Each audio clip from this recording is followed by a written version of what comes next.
ओम शांति। आज प्यारे मीठे बाबा की मुरली मंथन की डेट है 15 अप्रैल 2023। तो आज मीठे मीठे बाबा अपने बच्चों से कह रहे हैं, एक दो को खुशी की खुराक खिलाते रहो, सदा खुश मौज में रहना और खुशी बांटना, यही है जबरदस्त खातिरी करना। तो आज बाबा कैसी खातिरी कर रहे हैं हमारी। एक दो को खुशी की खुराक खाते जाओ। और ये खुशी खुराक कौन सी चीज है? तो ये ज्ञान मुरली आत्मा की खुशी की खुराक है। इसको खिलाते रहो, सदा खुश मौज में रहो, खुशी बांटो, ये तो करना है। हम्म। प्रश्न है, अपनी ऊंची अवस्था बनाने की विधि क्या है? किन मुख्य बातों पर ध्यान रखना है? अपनी ऊंची अवस्था बनाने की विधि क्या है? किन मुख्य बातों पर ध्यान रखना है? तो 4 पॉइंट। ऊंची अवस्था बनानी है तो नोट करेंगे। कुछ एक पॉइंट है। सबसे पहले तो स्नेही बनने की हिम्मत रखो, मोही नहीं।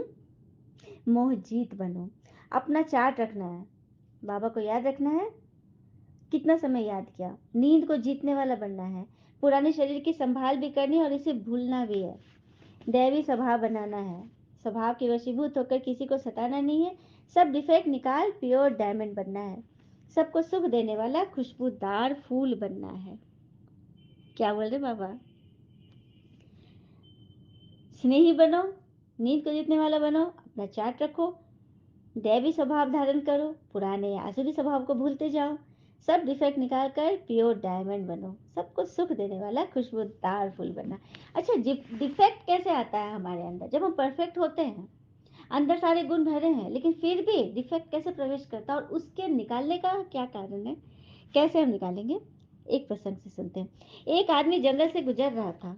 उसे 4 स्त्रियां मिली, महिलाएं मिली। उसने पहले से पूछा, बहन तुम्हारा क्या नाम है? उसने कहा, बुद्धि। तुम कहाँ रहती हो? मनुष्य के दिमाग में। दूसरी स्त्री से पूछा, बहन तुम्हारा क्या नाम है? बोली, मेरा नाम लज्जा है। तुम कहाँ रहती हो? आंखों में। तीसरी से पूछा, साहस। कहाँ रहती हो? हृदय में। चौथी, स्वास्थ्य। कहाँ रहती हो? पेट में। वो आदमी थोड़ा आगे बढ़ा, फिर उसे 4 पुरुष मिले। उसने पहले पुरुष से पूछा, भाई तुम्हारा नाम क्या है? क्रोध। कहाँ रहते हो? दिमाग में। लेकिन दिमाग में तो बुद्धि रहती है, तुम कैसे रहते हो? जब मैं वहां रहता हूँ ना तो बुद्धि वहां से विदा हो जाती है।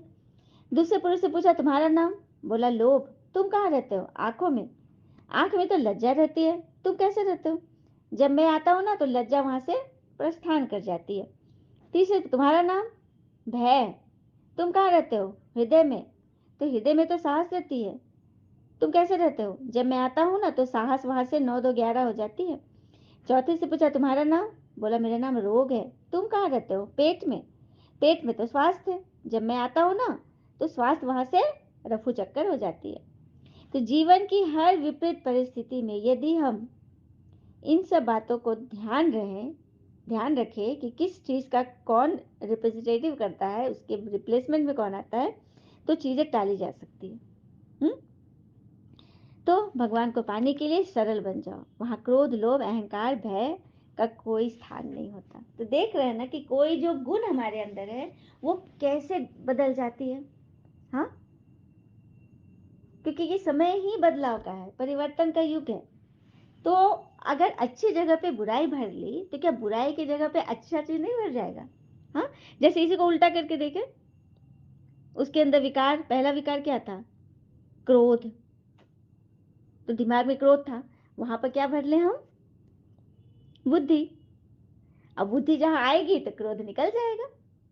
उसी तरह से जहां लोभ लोभ है, हाँ, आंखों में, उसके जगह लज्जा ले आएंगे तो लोभ उतर जाएगा। भय जहां पर घुस गया है उसके जगह हृदय में साहस ले आओ तो भय खत्म हो जाएगा। स्वास्थ्य कहाँ रहता? पेट में। हाँ, रोग कहाँ है? पेट में। स्वास्थ्य ले आओ, तन मन का ध्यान रखो तो अपने आप से भाग जाएगा। तो वही कराने के लिए भगवान हमें, आसुरी संस्कार हमारे अंदर है, उसके रिप्लेसमेंट में दैवी संस्कार लाना है। ठीक है। ओम शांति। तो ज्ञान का तीसरा नेत्र देने वाला रूहानी पिता बैठ बच्चों को समझा रहे हैं। ज्ञान का तीसरा नेत्र सिवाय बाबा के, भोले बाबा के कोई दे नहीं सकता। अभी तुम बच्चों को ज्ञान का तीसरा नेत्र मिला है। अभी तुम बच्चे जानते हो, अभी ये पुरानी दुनिया बदलने वाली। बेचारे मनुष्य नहीं जानते कि कौन बदलाने वाला है और कैसे बदलाते हैं, क्योंकि उन्हों को ज्ञान का तीसरा नेत्र ही नहीं है। तुम बच्चों को भी ज्ञान का तीसरा नेत्र मिला है, जिससे तुम सृष्टि के आदि मध्य अंत को जान गए हो। यह है ज्ञान की सैक्रीन। सैक्रीन कितनी मीठी होती है, इसकी एक बूंद एक ड्रम को मीठा कर देगी, इतनी मीठी। तो ये ज्ञान वही सैक्रीन है जो हमारे मन को एकदम मीठा कर देता है, खुशी की खुराक खिला देता है ना। तो ऐसी जबरदस्त खुराक सिवाय परमात्मा के कोई और दे नहीं सकता। तो ये खुराक खुद भी खाते रहो, औरों को भी खिलाओ। ये क्या क्या क्या सब सैक्रेड हम खुद ही ले लेंगे क्या? हाँ। और मेरे जो हम जिस भाई लोग हैं, भाई बहन, उनका क्या होगा? तो सबकी खातिर करनी है, सबको परिचय देना है। फिर बाबा कहते हैं, तुम श्रीमत पर सभी की रूहानी खातिरी करते हो, आत्मिक खातिरी। सच्ची सच्ची खुश खराफत भी यह है कि किसी को भगवान का परिचय देना। सबसे पहले खुशी खराफत है भगवान का परिचय देना। मीठे बच्चे जानते हैं, बेहद के पिता द्वारा हमको जीवन मुक्ति की खुराक मिल रही। जीवन मुक्ति, जीवन में रहते मुक्ति, माया से मुक्ति। जो चीज हमने आंखों में, दिमाग में, हृदय में, पेट में बसा लिया है, उसके जगह पे कोई रिप्लेसमेंट नहीं, कोई विकार प्रवेश नहीं कर सकता। यह है जीवन मुक्ति। सतयुग में भारत जीवन मुक्त था, पावन था। अभी तो जीवन बंध में है। इसलिए तो गायन है ना, अतीन्द्रिय सुख पूछना है तो गोप गोपियों से पूछो। हुँ? और यह खुराक, यह खुशी की खुराक किसके पास है? रूहानी सर्जन, सबसे बड़ा विनाशी सर्जन हमारे शिव बाबा, उनके पास है। बाबा तो कहते हैं, मैं हथेली पर तुम्हारे लिए स्वर्ग की सौगात लेकर आया हूँ, क्योंकि मुक्ति, जीवन मुक्ति की सौगात मेरे से ही तुम्हें मिलती है। कल्प कल्प मैं आकर तुमको दान देता हूँ, और रावण क्या कर लेता है? छीन लेता है। अभी तुम बच्चों को कितनी खुशी का पारा चढ़ा देना चाहिए। तुम जानते हो, हमारा सच्चा सच्चा पिता, टीचर, सदगुरु सब आए हुए हैं, है ना। तीनों रूप में भगवान आए हुए हैं, और हमें पढ़ाए अपने साथ ले जाएंगे। क्या ये कम बात है? हाँ, मोस्ट बिलीवर्ड बाबा से विश्व की बादशाही मिलती है, कम बात है क्या? तो सदैव हर्षित रहना चाहिए। Godly student life is the best life. ये अभी का ही गायन है ना। देखो, बचपन में भी हम स्टूडेंट लाइफ में थे, युवावस्था में भी तो मजा आता था, स्कूल में थे तो मजा, कॉलेज में तो मजा। Student life is best life कहा करते थे। लेकिन अब हमारा जीवन चाहे कैसे भी बुजुर्ग हो, 95 साल के, 100 साल के भी हो, लेकिन स्टूडेंट लाइफ है तो वो बेस्ट लाइफ है, क्योंकि निरंतर हम भगवान से पढ़ रहे हैं, है ना। भगवान पढ़ा रहे हैं, हमारी आत्मा पढ़ रही है, तो बड़ी बात है ना। बाबा कहते हैं, मैं तुम बच्चों को कितना सहज रास्ता बताता हूँ। तो गृहस्थ व्यवहार में रहते कमल फूल समान रहो, धंधा दौरी आदि करते हुए मुझे याद करो। जब दुख जास्ती होता है तो जास्ती सुमरन करने लगते हैं, गीत भी है ना। दुख में सिमरन सब करे, सुख में करे न कोई। इस समय बाबा भी सर्वशक्तिवान है। दिन प्रतिदिन माया भी सर्वशक्तिवान होती जा रही है। मतलब भगवान तो सर्वशक्तिवान है ही, लेकिन माया का भी राज है ना। चारों तरफ माया की साम्राज्य फैला हुआ है, सबके अंदर चिंता, परेशानी, फिक्र, तनाव, तकलीफ, डर। तो माया भी सर्वशक्तिवान है, सबके अंदर है। तभी तो बाबा कहते हैं, बच्चे, मीठे बच्चे, देही अभिमानी बनो, अपने का आत्मा समझ मुझे याद करो, साथ साथ दैवी गुण भी धारण करते जाओ।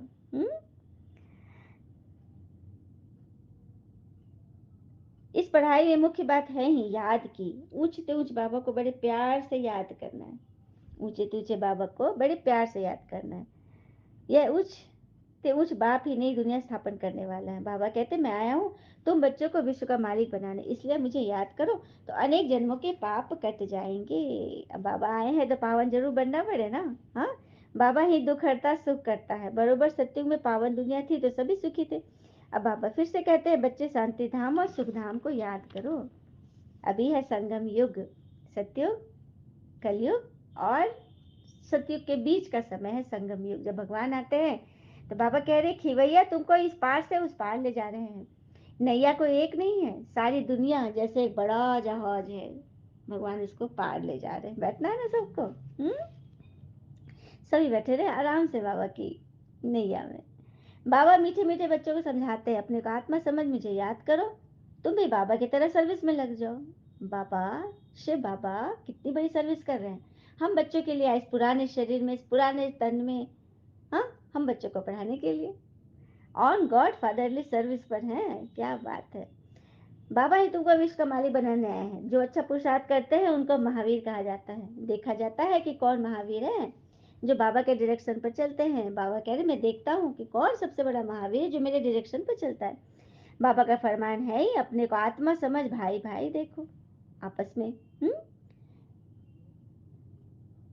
बाबा कह रहे, मैं इस शरीर में आया हूँ, मैंने लोन लिया है, शरीर के साथ ही इनकी आत्मा भी पड़ रही है। मेरी बैठक यहाँ है क्योंकि अकाल तख्त है, आत्मा अकाल मूरत है। कहाँ पे बाबा की बैठक है?